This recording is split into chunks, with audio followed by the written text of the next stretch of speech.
एक मर्तबा का जिक्र है कि एक कौवे को जंगल की सैर का शौक पैदा हुआ तो वो कौवा अलिफारता एक जंगल में चला गया। जब वो वहां पहुंचा तो इसने एक जगह देखा कि बहुत से मोर जमा थे और सब परों को फैलाकर अपने खूबसूरत पैर देखकर खुश हो रहे थे और रक्स कर रहे थे।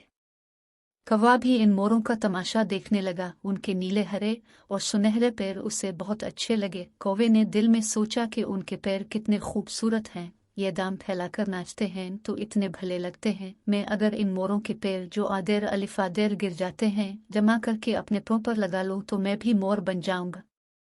कौवे ने ये सोचकर आदेर अलिफादेर से मोर के पैर जमा किए, पांव में लगाए और फिर मोरों में जाकर उन्हीं की तरह रक्स करने की कोशिश करने लगा।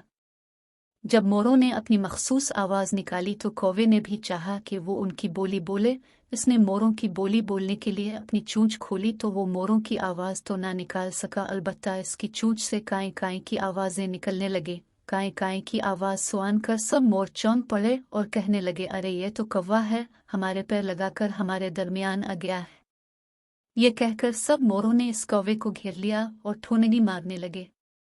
कौवे ने जब ये देखा कि इसका राज खुल गया है तो वो मोरों से जान बचाकर आया और वापस अपने हमजूली कुआहे में आ गया। लेकिन हुआ ये कि जब कुआहे ने इसे देखा तो पहचान ना सकी ये कोई मोर उनके दरमियान आ गया है। सब कौवे इसको देखकर कहने लगे, ये कौवा नहीं है, इसके पैर तो मोर कैसे हैं, ये हम में क्यों आया है। ये कहकर सब कुआहे ने ठोनगी मार मार कर उसे भागने पर मजबूर कर दिया। अपने साथी कुआहे के हमले की वजह से कौवा उन्हें ये भी ना बता सका कि वो मोर नहीं बल्कि उनका ही साथी कौवा है।